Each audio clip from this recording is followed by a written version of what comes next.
The views, comments, and opinions of the following program do not necessarily reflect those of Morris Media Studios, MorrisMediaLive.com, or its affiliates. Listener discretion is advised. I like my green with crystals like Folgers, picking up momentum, rolling like boulders. They call me ice, but I'm really much colder. My rhymes is heavy like the weight on my shoulders. I'm spitting that red hot smoldering lava. I fight to the end like the Navajo. Crack a bottle though, make it the goose with cranberry and triple sec. Triple my check, I feel the ripple effect of a fool on the loose. I hit you from every angle, from obtuse to right. Street shit like JJ, I'm dynamite. Slide me some dough, I show you an execution in the flesh, and promise not to leave nothing left. If you bomb it, I keep stabbing, shooting, damaging, looting, till it ain't no disputing who the greatest is. Dun, dun, da, da, da, da, da, da. What's up, party people? What up, party people? Thanks for joining MiKE ROB Boulevard on a Tuesday night in lovely, what month is this shit? Fucking March. We in March, y'all. Damn, the year is going by fast, man. Dang. Look, thanks for joining, you guys. I got a special show for you guys tonight. We're going to talk about a few little trending items, and then we're going to dig into the fucking most interesting story of the year. You know what I mean? We got my man Nelson George in the house. Writer, director, producer, artist, and all those things. We're going to get into it, party people. All right. What's up, LaRon? We got LaRon on the boards back there. How you doing there, man? You good, dog? Yep, we got Sheena in the house, Poetess in the house, live on Morris Media. So let's get to it, man. What's up, man? Hey, man. Give it up to me, man. Pleasure, man. Yo, Pleasure yo. Be in Crenshaw. Yeah, Crenshaw. But you don't seem like you seem don't seem like a fish out of water. You feel right on. I've been coming to LA in. since 1981, man. Bro. And I used to come out here. The Comedy Act Theater is a couple of blocks away. Yeah, right? that's right. Yeah, and I saw Robin Harris, the Comedy Act Theater, a bunch of times. John Singleton, when he made Boys in the Hood, the production office for it was somewhere over there in somewhere over in that same area around. Right, probably Comedy across Act. the street from it, right? Yeah, and S1 Books is my spot. Oh, S1 Books, man. Damn, you naming all the stuff. All right, Yeah, all right, no, all right. I- You I- official? You Yeah, official? So you're from New York, though, right? I'm from Brooklyn, yeah. You're from Brownsville? Brownsville originally, East New York. Brownsville. Is that the same Brownsville that Biggie's from? Biggie's acting like I changed it. Biggie always says he's from Bed-Stuy. Oh, he claims Bed-Stuy? He claims Bed-Stuy, but he grew up actually in Clinton Hill. But there's nothing sexy about being from Clinton Hill. Oh, is that right? Because So- I never even heard of Clinton Hill. Yeah, I'm saying, Clinton Hill is a little neighborhood between Fort Greene and Bed-Stuy. Oh. So he lived on off of Fulton Street. What the hell is this? South Street. I forgot the next street, but he was right there. So Bed-Stuy officially kind of starts about 5 blocks the other way. Okay. So if you're going to be a rapper from Brooklyn, you don't you want to be a claim rapper. You got to claim. Right? Bed-Stuy adjacent. That's what he should have said, man. No, but it's like I guess if you're from LA, you could claim Inglewood, you could claim Long Beach, but if you're really from Ladera Heights, you don't want to claim Ladera Heights. Yeah, exactly. You're like, man, I'm by Inglewood, man. Exactly. Inglewood. Exactly. Right. Okay. So did you know Biggie? I met him a couple of times. I didn't know him well. Okay. He was actually funny. It's retrospect. It turned out that I did. He used to play. He and Little C's and some of those guys would play basketball on Green Avenue, which is kind of in between where I lived and he lived. Mm-hmm. And so he was a regular. I knew I don't know if I played ball with him, but I played around his posse because they would play. And where I was in Fort Greene was this era when you had Spike Lee, he's still based out of there, but Wesley Snipes, Chris Rock.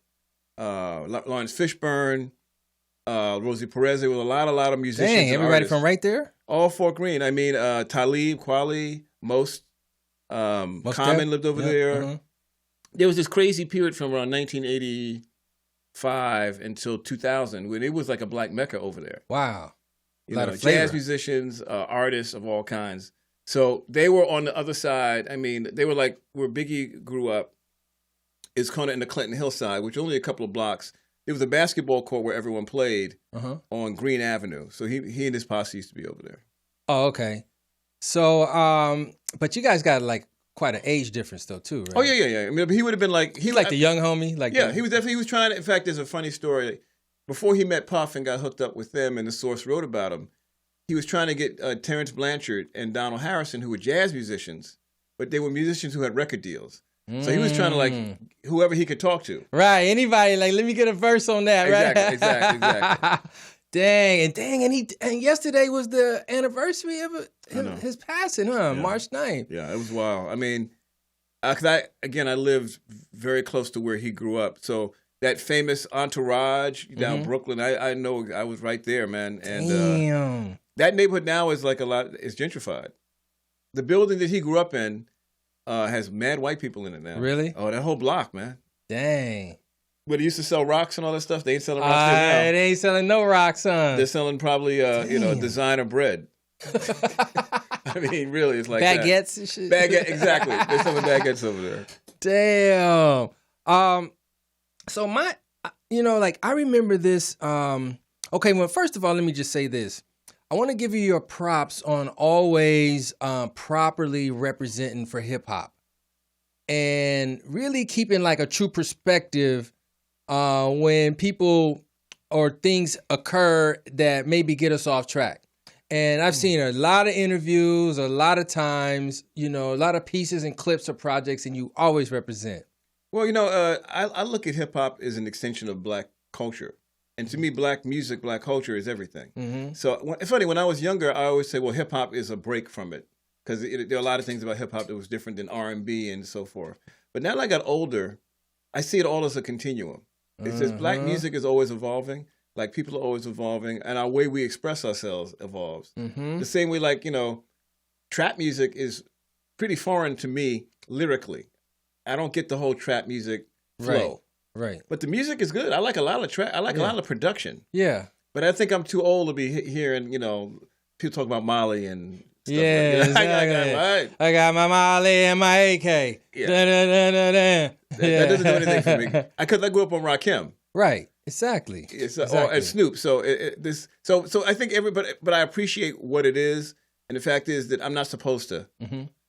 Yeah, I mean, when I was coming up and I was an advocate for hip hop, all my friends in R&B were like, so every generation has to piss off the people before them. True that.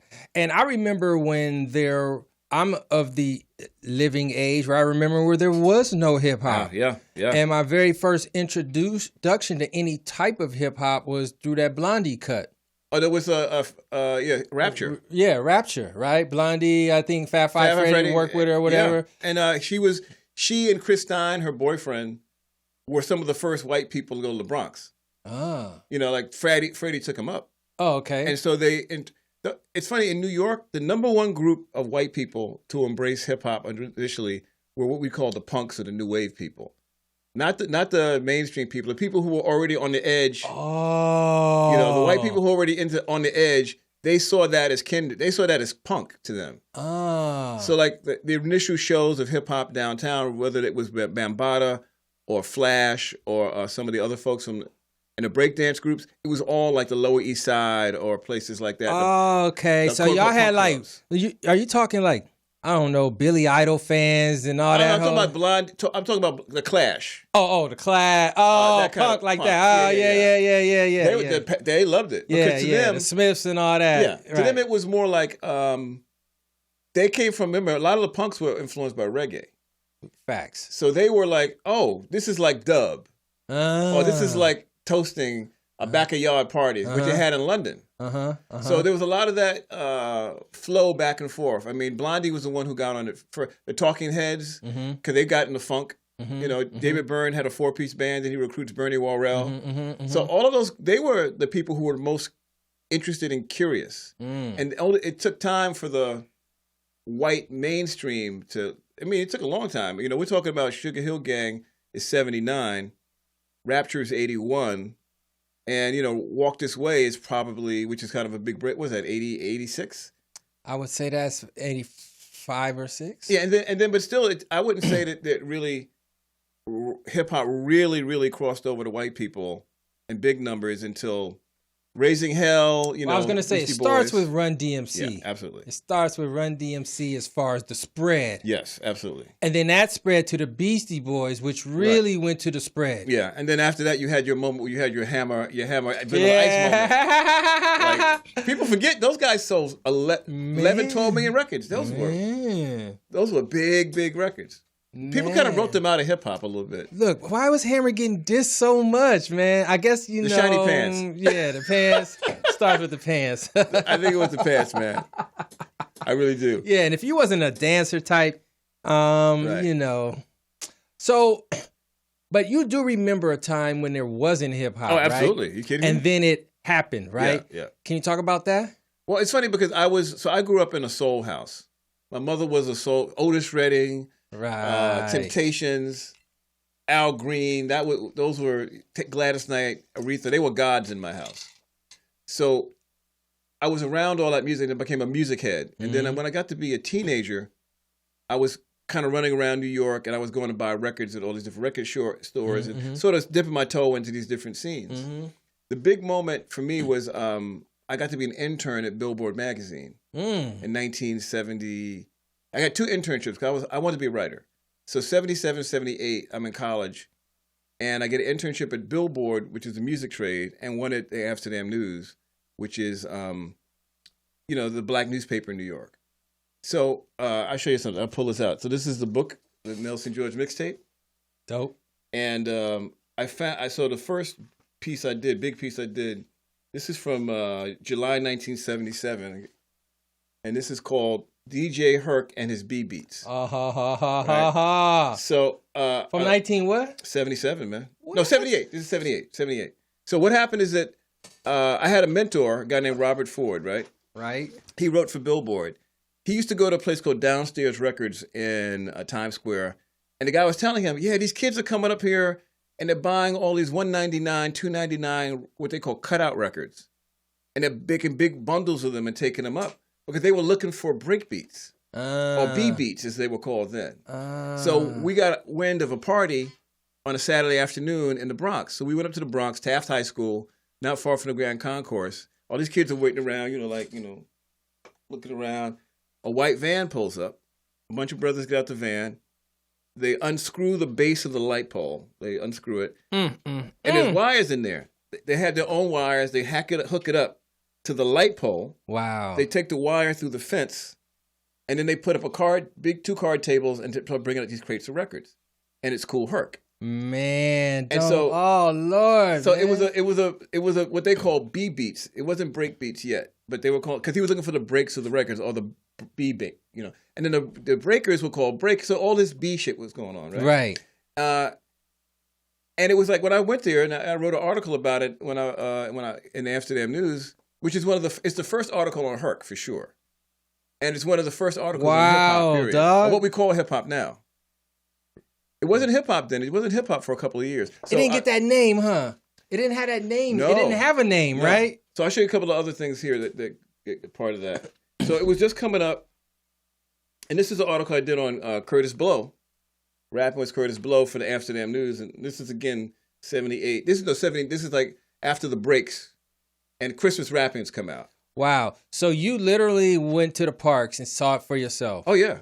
And it was also happening all around because I lived in East New York at that time. And you remember a record called Trans Europe Express?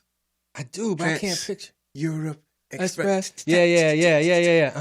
So that was one of the first times when you understood that this wasn't disco. Disco could be this, but there was the people who were into hip hop were into different kinds of beats. So one night in that summer, whatever that was, 80, whatever, this DJ set up in this park across from my house. He played that same record, like it seemed like for hours. And so the band was Kraftwerk. So right. a lot Kraftwerk, bingo. So a lot of their records were early sample records, and they led to what Bambaataa was doing with Planet Rock, all that stuff. So the thing about hip hop was so cool is that it wasn't. Yes, they took from James Brown. Yes, they took from Parliament Funkadelic, but they also were taken from Kraftwerk. Right. They would take for whatever worked. Yeah. So that was all happening at the same time, like I have this article here, my first article on Billboard was on Evelyn Champagne King. So disco and hip hop were existing together. What we call hip hop were existing together. It wasn't a separation yet. It was all kind of dance music. Right. Only I think, I don't know the year, 82, 83, somewhere in there, the phrase hip hop started really proliferating. 82, 83. I feel like that. I don't know how it was in LA, but okay, so in LA, right?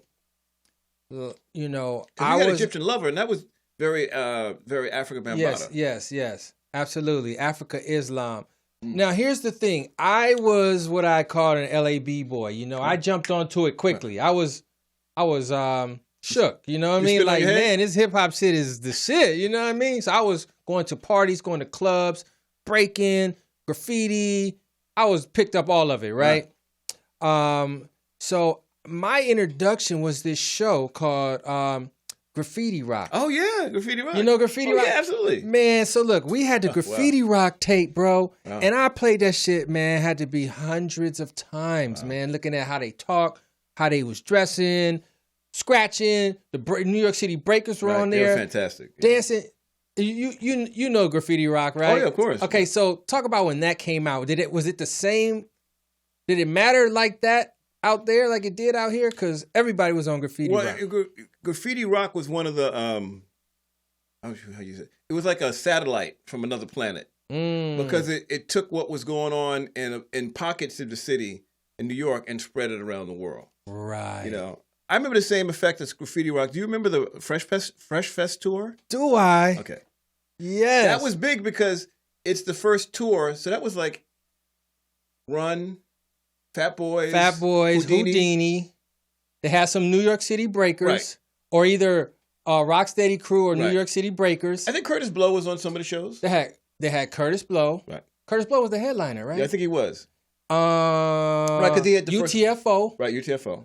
And maybe a couple other cats. So they traveled around, and that tour is so historic because it's the first time, I think, that people outside of New York saw breakers live, saw rappers live, saw scratching live. And so, I mean, there's great stories about that. I mean, I remember I've interviewed Too Short back in the day, and one of the first shows he went to was that. Like, there's a lot of people, for them, that tour was a gateway drug. Yeah, bro. If I'm going to say a real show, that was mine. That was my first time. Like, I had seen, like, Ice-T, Evil E, they would come to the high school and get down, you know what I mean? Or you could catch them at World on Wheels doing a verse. World on Wheels. But didn't they have a club down here called Radio? Radiotron, exactly. Where was that? Well, I mean, they call it Radio, but the full name was Radiotron. Okay. Yeah, so that was, man, in the seedy area, man, like MacArthur Park down there. Because I remember that was the single club my mom's wouldn't let me go to that, man. But you was older, though. Yeah, I went. It's so funny because I remember that's when I came to L.A., it was the first time I really saw anything with L.A. hip-hop at that Plot Radio. It was in that building right across from MacArthur Park. Right? Wow. And that was if you want to say the birthplace is that. Right. It's of L.A. hip-hop? As far as, other than what Lonzo was doing in Compton, you know, which was more different, like sort of dancing, partying. Just that whole element of MCing and breaking and all that was radio. Yeah, man. I remember going here. That was, early 80s. Man. Because I think I went to see Ice-T. And it was weird, too, because because L.A. was starting to define. L.A. already had a dance thing because you had Soul Train here. So you had Soul Train and you had Electric Boogaloos and you had Wacky. You had a bunch of stuff that was L.A., but it became part of what we think of hip hop because breaking was from New York, but LA brought its own. See, breaking out here, pop locking was bigger than breaking. Yes, pop locking. Right. Yeah. Did you do that? I mean, I can't put no claim on it. Like I got busy, but yeah, I did it. You know what I mean? Like I throw some shit like. But nah, man, it was big though. You know what I mean? It was, yeah. Now I remember watching a breaking an Electric Boogaloo, and that was big too because it. I think it was part of the dialogue where you began going, okay, this is New York now. Other places are going to bring their thing into the melting pot. But our shit was a little Hollywood version of it wasn't Beat Street that just came out, man. It's like It wasn't, but you know, I mean, because it was still very, very. It's kind of like the LA stuff was very still Soul Train, kind of, and so it wasn't.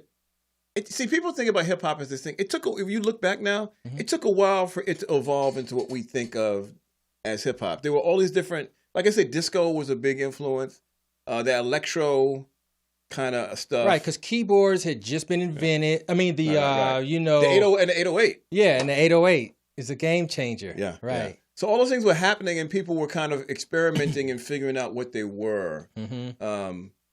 So that's what actually, that's what the book, so the book is kind of, I call it a mixtape, is because there's articles about early hip hop, but there's like Prince, there's Michael Jackson, there's a lot of Marvin Gaye. So for me, it was all happening simultaneously. It was all happening simultaneously. I wasn't like, especially in the early 80s, you still had R&B was very, very big. Right, absolutely. You know, Michael, and then you had Prince coming up. So hip-hop was just one of those things. Hip-hop didn't become the thing until the 90s. Right, yeah, exactly. You know, Whitney was I have an interview with Whitney. So I was doing this I was living a very schizophrenic life as a journalist. You know, I was friends with Russell Simmons and friends with a lot of people on the Def Jam Rush world. But then I also was interviewing Whitney Houston. Right. I was, going to see Earth, Wind & Fire. Luther Vandross was just popping out in, I think, 81 or 2. So all of these things were going on at the same time. And so hip-hop as a thing, that's the thing, took a long time. There was a lot of resistance. Now, did you get any pushback from the artist side on your early writings about the culture? It was the funniest thing. I had a lot of old R&B artists didn't like. I have a funny. I went even to OJs, and they're like the OJs were gods, right? And I remember asking. I was interviewing them for an article for Billboard, and I asked Eddie Levert, "So what do you think of this hip hop thing?" He got up and walked away. What? Yeah, it's like, what are we talking about this for? Yeah, like how dare you waste my time? Exactly. And so most of the R&B established people didn't get it at all. It's funny because it took a while. It took a long time for those people in the business and even the artists themselves. When Curtis used to open up Curtis and a lot of some of the earlier artists. Because Curtis had a DJ in him, Davey D in him. So he was booking gigs. Oh, true. And he would come out and open for Cameo or open for some function or whatever. And they would like, he would kill. Right. Throw your hands in the air. Like you just don't care. Oh, man. He would kill. And the bands didn't like that. Right. What is this? He's getting a bigger response than we are. Yeah. So there was a lot of like generational stuff going on. And I guess cultural, you could say too, because if you grew up in the land and the culture of musicians, this guy's getting paid playing records. It was really hard for them to visualize that. Like, what's his purpose? Like, exactly, he's replaceable. Exactly, but he's not. You know what I mean? I don't know that he's not replaceable. It started taking jobs away. Guys. Used to be the band played Saturday night, and now you got the hip hop DJ. Ooh, he comes in with one homie holding the other side of the turntable. Exactly. That's it. It's 10 of y'all. It's 2 of them. You know. So the guy's paying them $200 and he's happy. Right. Instead of paying you guys a G. Exactly. No sound check. None of that type of shit. So it was. It's interesting because I look back at the articles, and you can see like as the book ends. One of the big things is I did an interview with Herc, Bambaataa, and Flash for The Source in '92. The book goes up until '93. And because that's when I kind of stopped being a full-time music writer. And to get the three of them together, it's the only time that I know of they ever all sat down. And it's like this journey from in the park. It's kind of like kid music. It's not inside. People don't want it in their clubs. Right. So like, okay, come on, we'll have Flash will play. We can let him play a little bit here. The guys who are selling Angel Dust, because Dust was, people forget Dust was big. Man, that's what it was. Dust was big, man. Before this crack thing. Right, the Angel Dust and Sherm and shit. So for real. So that was the beginning when they started. That was the era when they were starting to let hip hop people in the club. Right. The Angel Dust era. Some of them guys were just letting them in so they could sell more dust. Dust blunts. They were bringing it because it was bringing the crowd in. Right. Exactly. Dang. So all of that was going on, and then it's kind of because the crack era, in a way, it helped the story. I mean, I was going to say weird, but it made the storytelling more compelling. Because if you listen to a lot of these records up until then, you know, it's, you know, eeny, meeny, mouse kind of rapping a little bit. Mm-hmm. It's very simple. Yeah. There's some street stuff, but it's not hardcore. There's a lot of party. LL, maybe. I don't know who else was hard. I mean, no, when remember Schoolie D? Oh, well, of course, the start of it. Yeah, really. Like that when Schoolie D. Yo, man, Schoolie D used to come on. He used to have a radio. Hey, that's crack era, though. Yeah, right? that's the beginning. Yeah. He used to play on What's that line though, man? Which one? That famous main line, man. PSK. What the hell is that mean? Yeah. PSK. What the hell does that mean? Parkside Killers, I think. Something in a little trunk. Then I beat the ass off this little punk. Something like that. Yeah, but I know. Yep. Well, I mean, I remember it used to come on Mr. Magic. Mm-hmm. It didn't come on. He didn't come on till like 2:00 in the morning. Man. And that record used to be scary to me. Parkside Killer. That was like, whoa. Yeah, like ooh. There was a level that was scary at the time because gangster rap or whatever we want to call it, reality rap, it hadn't existed. That was the first song. I think so. That was the first song. But look, you also right. You've transcended, of course, music now, like film and everything, right? One thing I noticed that you did, man, that was super hot was this Misty Copeland project, man. She's so beautiful, man. Yeah. And she's from San Pedro. I learned that from watching. Like, damn, she been right around the way. Yeah. She is so beautiful. And what's a trip is how I got into her. You sort of brought up, and which was, people notice her for her like body and her the art of her, because she's like an art piece, like a sculpture almost. She's so perfect and put so much work in, right? Yeah. And so how I first learned about her was a poster that said everybody wants to be her, and then at the bottom it shows her a hole in her ballerina shoes or whatever, and she got tape all on her toes and all that stuff or whatever. Yeah. They said, but you don't want the toes. Yeah. It was deep. Right. Well, she's the hardest working, toughest person I've ever met. Man. Because I mean, she dances on her toes, man. Okay? Mm-hmm. And she's going through a lot of injury. She's an athlete. Right. Number one. She's an athlete who's an artist. And that's the way I understood when I met her, because I wasn't coming from I had no ballet background. Athlete and an artist. Yes, at the same time. Because the physical shape that she's in and the strength it takes to do that is, none of us, we're not dancing on our toes, man. No. Or nothing else on our toes. No. And her ability to do that and look graceful doing it, it means total control of your entire anatomy. Right. I met her, it's a funny story. So I'd first heard of her because of Prince. She danced with Prince on his Coming to America tour, Around the World tour, some kind of tour he had. He would do like 20 shows in New York, or he did the Forum, I know, for like. Oh, yeah, same type of thing, right. So she was on that tour. Oh. She came out and she danced on the piano. Oh. That's the first time I saw her, whichever year that was. And so I went to a party, a woman named Bevy Smith, she's on TV and does a lot of gossip stuff. She used to give these kind of tastemaker parties.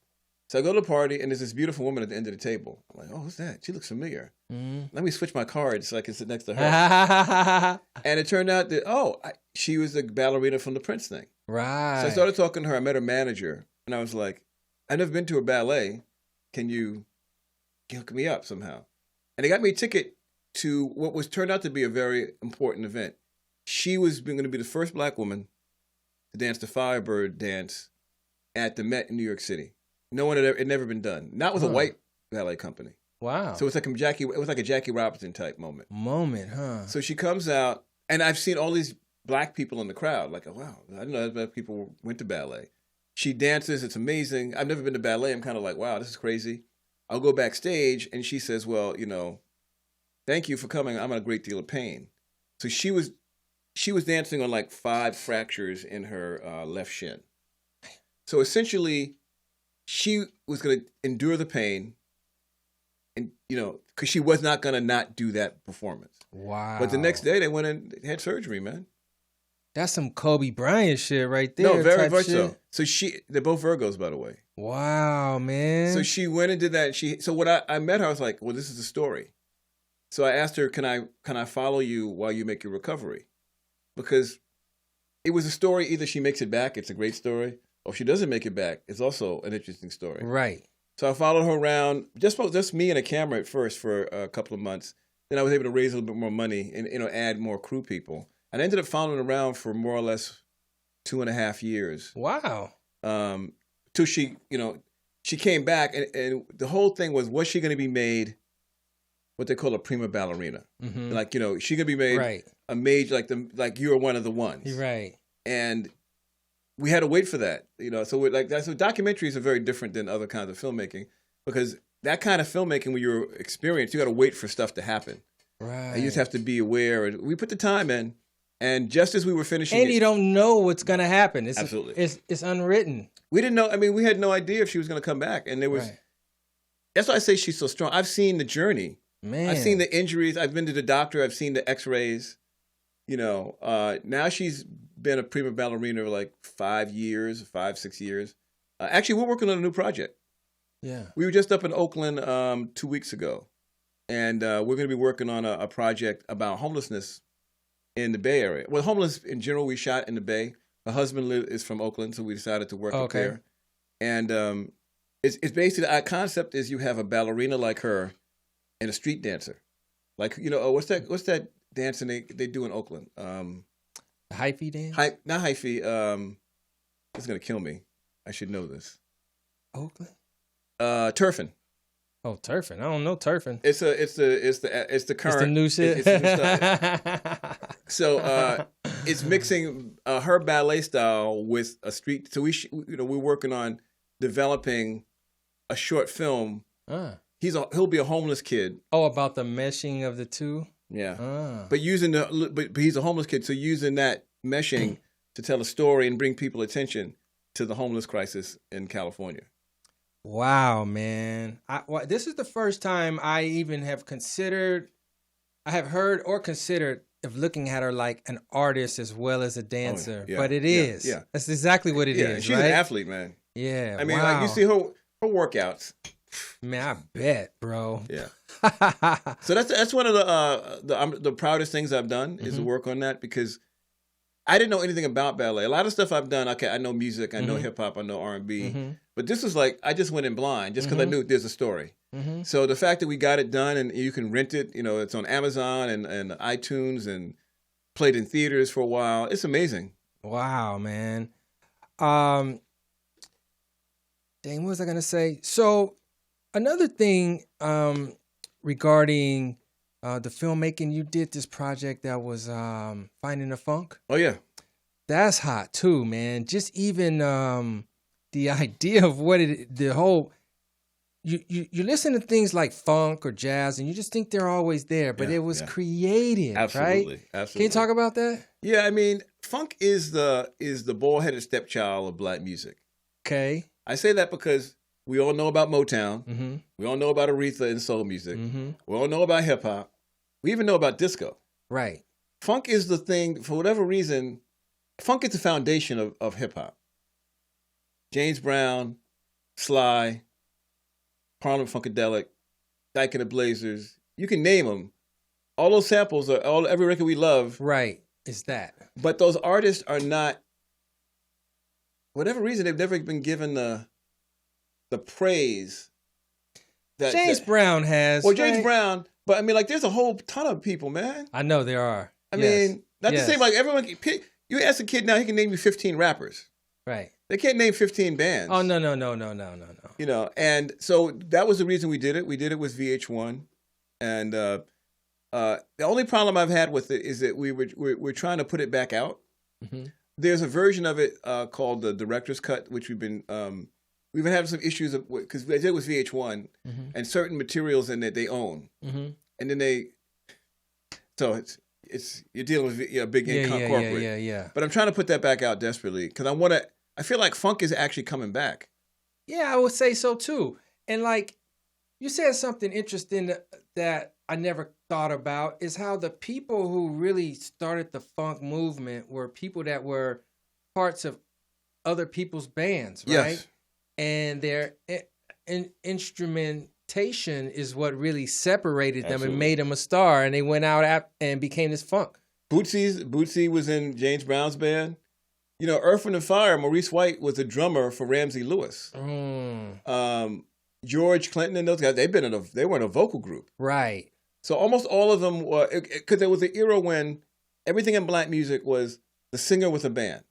Whether it was, whether it's Otis or Aretha, you came, or Marvin, you came to see the singer and the band was really good. Right. Funk is when, okay, we don't need you. That's right. We can be the stars. Yes. And that's what funk was. Funk was like 5-10 guys on stage with their shirts off. Right. And maybe some glitter on their belt. Absolutely. Some glitter on their belt and some eyeliner and some spaceships. Yeah, little spaceships and some spliffs. Wow, man. So who would you give the sort of creation credit, if you will, to funk? It's definitely Brown.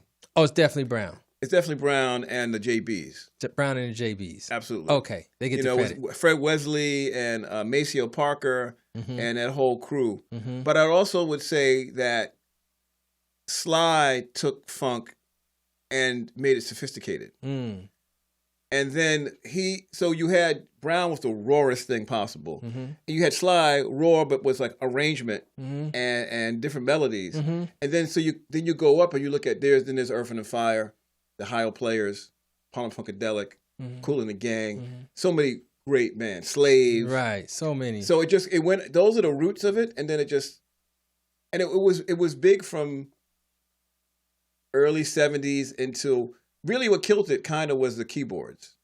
When everyone got 808s and they started, because you can look at Earth and Fire and they had 11 guys. Yeah. One day you look up, there's 3. Yeah. Cameo had 11 guys. Then they came back and they had some big hits. Word Up, that whole era. But that was after they got rid of the horn section, and it was just Larry Blackman and a couple other dudes. Yeah, facts. And they had some big hits because they were on a few groups from the era that adapted. Oh yeah, exactly. And you had to think about them because they got their start right over here, right on Crenshaw, right here. Oh, right. Total Experience. Total Experience. Oh, Total Experience, man! Wow. They but that's the thing. They had a club where they could perform. And the Gap Bands. Yeah, exactly. Same thing. Where was Total Experience? How close was that? Shit was like right to the corner, right across. Really? Yeah. Oh wow. Yeah. Lonnie Simmons, that was his club, man. Man, exactly. Wow. And you know who's do you know Suave? Suave, the music manager? No. Oh, you don't know Suave. Okay, because his pops and uncles, they were a part of that too. Okay. Yeah. He used to manage Farside, Tone Loc. I should have met him. Yeah, I'm sure. It's so funny because I remember when I first came out here, and I think it was 82. But I remember going out here, Carlos and Charlie's, not Carlos and Charlie's, what am I thinking about the famous Maverick Flat? Oh, Maverick Flat. That was right over here too, yeah, right? Which is right there about, you could just 1/2 block.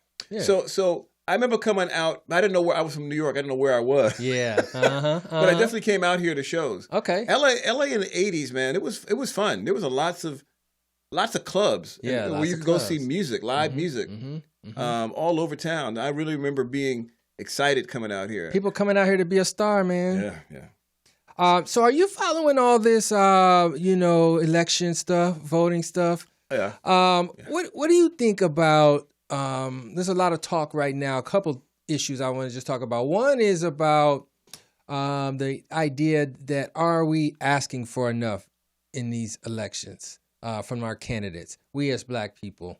Have you thought of that? Black people are always asking, I don't know, it's hard, politics is transactional. And sometimes we haven't, in my opinion, I'm not an expert on this, been able to leverage all of our power as effectively as we could. The thing is, one thing about the people who are kind of against us, I'll use that as a general phrase. Yeah, whoever they are. Yeah, they're very organized. And they're able to activate them to come out for what they want. sometimes I feel like we haven't always gotten, because when you look at gentrification, which is a big issue for me, a lot of what happened in the neighborhoods that got gentrified is that it started happening and we weren't really discussing it in a consistent way. There's a lot of organizing after the door is open. So things like, okay, someone's losing their house because they got on back taxes. Right. What can they do about it? Is there a fund? Is there because half of these properties that were lost, it's back taxes all the time, and they get the houses snatched from them. And that leads them over. I mean, there's so many cases, man. And this is New York, LA, this is all over the country. Right. Black family has a house. The parents get older. The kids got it. The kids don't, whatever reason, don't take care of the place. Or they want to take the money out of it. They want to sell it and take the money out. And boom. And then you can't, the thing about selling your place to take the money out, then you can't even go nowhere. You can't even afford your old place no more. Yeah. Like the next day. Yeah. You know what I mean? So then where are you going to take your dough for it to matter? You got to go way the hell out somewhere. Lancaster, right? Yeah, you got to go to Lancaster or, Riverside, wherever. But it's like, I think it defeats the purpose, man. I think it's like short vision, man. Well, here's the thing, and I'm a victim of this too. I know in Brooklyn, the house I just saw this the other day. The first apartment that I had my first apartment as an adult was as a solo person was in 1985, and the building had just been purchased by these two Caribbean brothers for, I think they got it for $800,000 or maybe not even, like $600,000, something like that, in Fort Greene. Someone sent me a picture of the old building. It's going for 2.7. Oh, of course. And so there's examples of that all over where either I wasn't able to buy the place or other people weren't able to take care of it. So to me, when I talk about political power, I think it's really about how do we create organizations that we can go to in times of need, not just agitate politically, but agitate economically. And I feel like the gentrification thing, it's always been about how do we hold on to what we have? How are we able to create institutions, financial, that allow us to hold on? And to me, I think that's been a missing piece. Right. I think that's us standing together in a lot of instances is our best power. And whether that's spending power together, whether it's even voting together as a unit. But it's going to be hard because, one thing that this election has shown is that Black adults who've been voting because the vote means a lot to them are voting more than the young people who are complaining about the voting. Oh, yes. And, and I see people, a lot of stuff's going on about this conspiracy they're taking away from Sanders. If you look at the numbers, it's just plain out voting. Right. It's just, and I'm very proud. Older Black people have been coming out. It is voting. It is just that. Yeah. It is just voting. And they're coming out and voting, and they're voting for what they feel comfortable with. And that's democracy. Look, exactly. Who do I feel comfortable with? The thing about Sanders that can't connect with them is like he kind of has he talks with pipe dreams, at least if you're an older person, that's not all progressive and, looking for the next thing, still growing in your mind and all that. You're like, hey, slow down, man. What you doing, man? Yeah. Or you'll never get that done, you know? Yeah. And I think that's so when you're young, you're optimistic and see the sky. That's when you're older, you're like, it's things happen more incrementally. So that's been one of the things that struck me about this election is that the Black people are very pragmatic about what they're going to do, and they're much more conservative, I think, than people give us credit for. Exactly. In terms of what we really do, because the Black people who have homes or businesses or have built something, they're very risk averse because they're probably, if it's my parents, they're the first or second generation to have anything. Right. To have any, property and have, 401ks. Yeah. Or whatever else. And so that group is not like, I'm not trying to throw they're not really, I know things are bad or not as good as they could be, but I'm not ready to blow everything up. Right. Because I'm not sure that's going to work. Right. Exactly. And if you get to the point where you like your life, then you just want to keep it that way. Yeah. So it's an interesting, this election's been interesting in that way. And that, and also, listen, all those older black people, they look at Trump like, oh, I know what you are. Mm-hmm. Mm-hmm. Yeah. Man. No, I'm whatever it takes to get you out, because you remind me of some stuff. Yes. That I don't want to go back to. I've been seeing all my life. Exactly, man. I would say that I don't know, man. It's hard. Like I go back and forth on, is Trump gonna win? Are we gonna remove him? You know, I go back and forth, man. I can't call it. Well, we'll see, but I feel like the forces are aligned right now to. I mean, you know, even what's going on with the virus, I mean, how this has been handled. I mean, he's incompetent. Oh, man, exactly. All the way. But it's like no one cares about that. No, I think people care. People care. When it come down to that, when it come down to that ugly red virus, you seen a picture of that shit, that coronavirus? No. Man, it look nasty, man. Like I would not want that in my throat, bro. In my lungs, man. It got like fire on the edges and shit. It's crazy looking, man. Well, apparently when it gets in your lungs is the real danger. Right, exactly. Yeah. I got this notice today from someone a credible person that said that you should test yourself every day. And all you have to do is breathe in as deep as you can, fill your lungs, and hold it for 10 seconds. If you can hold it and it doesn't hurt, you don't have it. Because it would, this man try right now. Because it will apparently be eating your lungs up from the inside. I'm good right now, man. We're good. I can shake hands. Yeah. You're still alive, baby. So, dang, what else I want to talk about? Writing. Right. So, you do so much, man, from, lending yourself as a personality, as a historian, writing articles, producing everything. Where does writing, literature writing books and book projects fall into all that? Writing is the backbone of everything. Everything. I don't do as many books as I used to. It's not as profitable as it used to be. I don't do journalism like I used to because it's not as profitable as it used to be. But I write almost every day. And writing, because writing is helps you with story structure. Mm-hmm. It helps you with logic, because to put one sentence after another in a consistent way means you have to figure out a flow that makes sense to people. Right. So I think it helps me with all these things. And through journalism, I met so many people. It's amazing how much I'm always shocked, man. Stuff that I did way back, when I was a kid, still comes back and is valuable to me. Or people remember me and give me give me a break. They might talk to me because of something I wrote back in 1985 or 86. That's crazy, yeah, man. It's I'm always surprised at. They say black people don't read. It's not true. Black people read. Right. They really do. Oh yeah. And I tell you what, black men read a lot of books about culture, music, and business. And I have my girlfriend. She can even tell you this, man. She always goes like, we can go to the door almost any club in America, and the brother door be like, oh yeah, that brother's all right. Let him in. I think all the doormen and black doormen are home watching documentaries, getting love from the documentary circuit. No, for real, man. It's a really interesting phenomenon. That's hot. It's funny because I think a lot of people have read my books in college. I get a lot of people who read the books in college, especially like the Deaf Rhythm and Blues, Hip Hop America. Have you gotten militant in your book, in your writing? What do you mean by militant, though? Whatever you would consider, like, militant, like... I mean, the most militant thing I ever wrote probably was, in many ways, the Deaf Rhythm and Blues. Because the argument in that book was... Because I paralleled it to the Negro Leagues in baseball.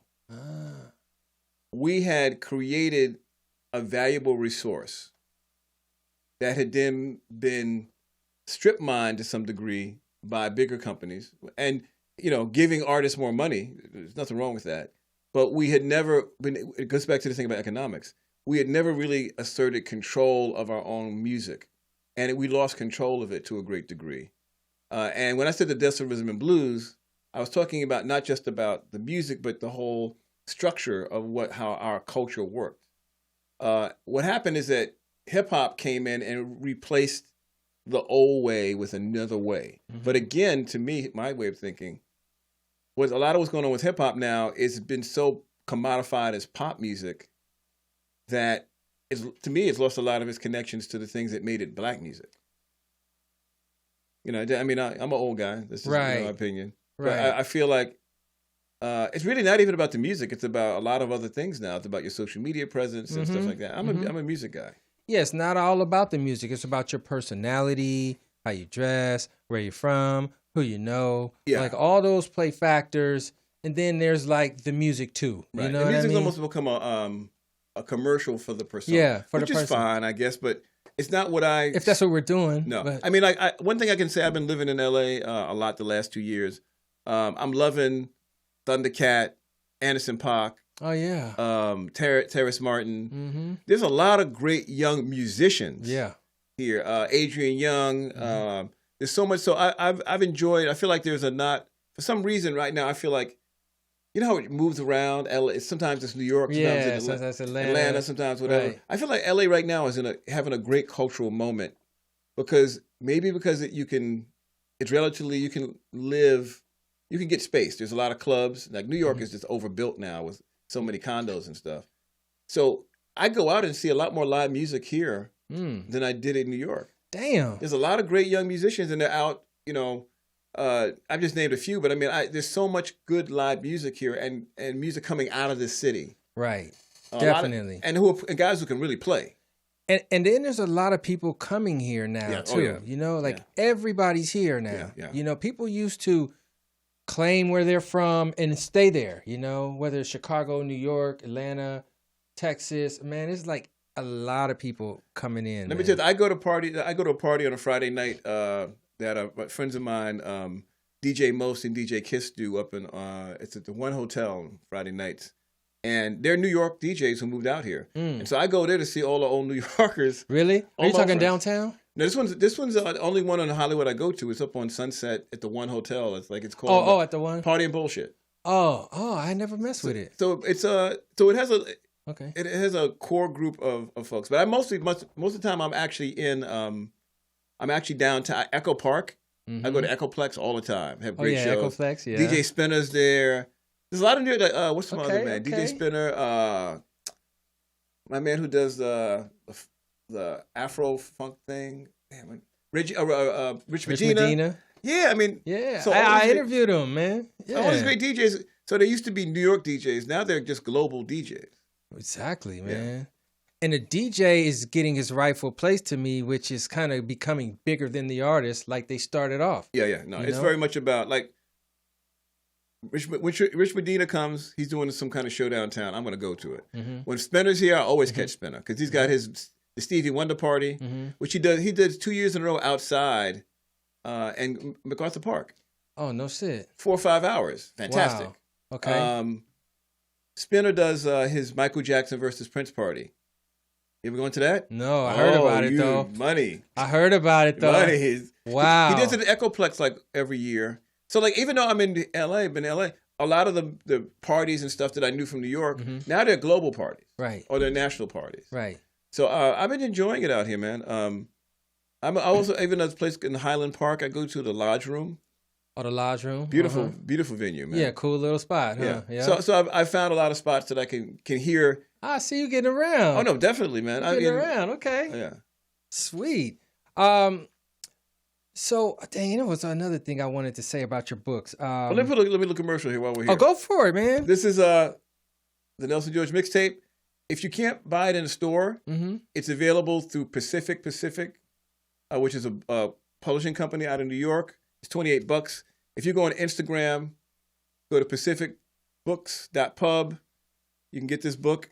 And, it's a collection of my stuff from 1977 to 1993. So Michael Jackson, Marvin Gaye, damn, Prince, also Bambaataa, Flash, a lot of funk coverage. It's a real collection. It's a real journey. And were you covering these people, or were you doing Bob Marley? I forgot about Bob Marley. Were you doing interviews? Or yeah, both. You interviewed Bob Marley? Yeah, it's in there. Wow, man! Tell me, how was that? That's a funny story. So, 1980. And now by 1980, I'm not quite totally legitimate, but I'm almost legitimate. Bob Marley at that point was really interested in trying to reach Black American audience. He had a white audience, he had a Jamaican audience, but the Black American thing was still not totally happening. So he took a job. He didn't have to do it. He opened for the Commodores on a tour. There was a guy named Lister Ewan Lowe, who was a Black executive at the record company that he was at. Mm-hmm. And he said, "You want to interview Bob Marley? Can you get it in a black newspaper?" I said, "Yes, sir, yes, sir." Mm. So Bob Marley was staying at a place called the Essex House on Central Park.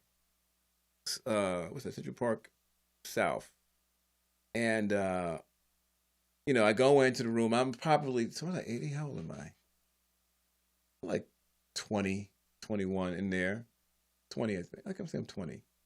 So I'm like, yeah, I'm meeting Bob Marley. Yeah, all day, huh? I go in. Bob Marley. There's some beautiful women walking around. Bob Marley sits in a chair. He's curled up in a chair with him and a guitar.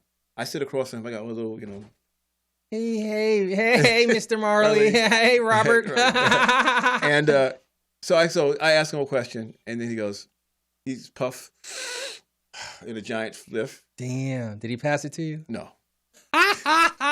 He plays a little guitar. No, I wasn't trying to smoke. I mean, I was trying to be professional. I got you. Man. I got you. And then he would give me an answer. So that's in there.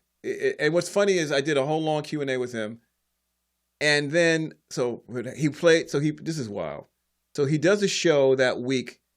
It's Curtis Blow, Bob Marley, and the Commodores at Madison Square Garden. Bob Marley and the Commodores. Damn. So all the Jamaicans are cool. They like the Commodores at first. When they roll out that white piano for Lionel Richie to start doing the ballads, they all got up and left. Like, no, I'm not listening. They was with the other stuff. Huh? I'm not listening to Easy. Right. But that's the same week that Bob Marley stubbed his toe in Central Park playing soccer. It happened in Central Park? Yeah. And that same week. And then he got diagnosed with cancer. And then he did one more show. I think he did another show in New York. He did one show in Pittsburgh, and that was it. And he died within about 4 or 5 months after that. I was getting ready to say it happened so fast, yeah. man. But I don't think I think in retrospect, I think that he probably knew something was going on. What, before the toe? Yeah, I think he probably. Okay, that's been a theory of mine. I'm pretty sure. And the toe, it just got too bad to be ignored. And here's what anyway, I don't want to go into the whole thing, but they wanted him to amputate the toe. Mm-hmm. They thought they could save him. Mm-hmm. But I believe, and people who are Rastafarians can correct me, but I believe they don't believe in that. Right. That's how I heard it. So he went to other kind of treatment, but it got too far along. Mm-hmm. So it's really weird. So by the time I had my 20-year-old self had this thing ready to go, I couldn't sell it anywhere because all this other coverage of Bob Marley had come out. And what's funny, you'll appreciate. Do you remember at Players Magazine? Yeah. So somewhere in here, where is it? I have a rejection slip from Players Magazine about telling me why they felt. Oh, trying to sell that story? Yeah. Oh, here we go, right here. It said, I apologize for this very long delay in responding to you. Your Marley interview should be very valuable now, but blah, blah, blah, blah, blah. Thank you for your interest in Players. This is from July 2nd, 1981, man. Dang, man. So I wanted to put those into because I put a lot of rejection slips in there because I wanted to document the fact that it's not easy, that it wasn't like this guy, it was a journey, and there's a lot of no. Yeah, a lot of no. Isn't it mostly no? It's a lot of no, especially starting out. To begin, it's mostly no. Oh, absolutely. You know what I mean? Absolutely. Unless you're like a superstar or whatever. And actually, mostly no was probably good for me because it made me work harder. Mm-hmm. And I had to look at why wasn't I selling. Uh-huh. And then it took, when you read this book, one thing you can see is the writing gets better as I get older. Well, okay. So that's one thing, right? Yeah. Is that, it takes time to be an expert at anything. Absolutely. Right? And you can't give up because you'll never get there, right? Yeah. What made you? When did you know that you had a gift as a writer, or that was where your purpose to be a writer? Like, was this early on, like in elementary school and all that, or when I was a teenager? When I was an adolescent, I really got into writing, and I'd always been a big reader from the time I was little. And at some point, I said, well, maybe I want to be a writer. And I read all these biographies of writers, and a lot of them drank a lot of alcohol. I was like, I hope I don't have to do that. So at one point, I remember one time I got my typewriter out. and I got a couple of cans of Oli. Mm-hmm. So, okay, I got to drink the beer. That didn't work out. That didn't work out. No. Yo, man, I need some 8-ball, man, for me to write. Hell nah, huh? Hell no. You get about 2 words down and be like, fuck this, wait till tomorrow. Right? Damn. But it was good, man. So it was really that period in my life when I was a sort of a teenager, and that's when I really said, okay, I really want to do this, and started trying to figure out how to get better at it. Yeah. You got to read. You got to read. You got to read to write, right? Absolutely. Got to read to write. Dang, man. Well, look, man, we at the end of our hour, man. We only get a quick hour. No coronavirus. You know, you're good. My lungs are good. Yeah. Look. Hold it in. No, you don't hold it in long enough, man. I've been doing it all day. I've been testing it like, all right, am I good? Am I good? No, really, man. So I really appreciate it, bro. Anytime you want to push something, get some word out or whatever, shoot it to me. This Thursday, I will be at the Art Form Studio in Highland Park, 7 o'clock, signing some books. Come on through. Oh, okay. What time? 7 o'clock. Oh, 7 o'clock. All right, man. I'll fall through there myself. It's close to me. I live out in like Pasadena. Oh, so. Perfect. Yeah. Yeah. So, all right, let's do this, man. All right, y'all. Thanks for joining again, man. We had a nice, fun evening with you guys. Leave all your comments and stuff, man. I'll be answering everybody. I'm King Mike Boogie on all my stuff. MiKE ROB Boulevard. Where can they find you? 315 Nelson George on Instagram and Nelson George on Twitter and Facebook. All right, y'all. We out of here, man. Have a good one, man. Be safe. Get that coronavirus out your lungs. Blow.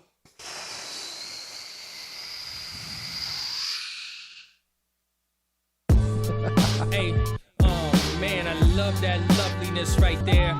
From sea to shining sea, I'm the only MC to see.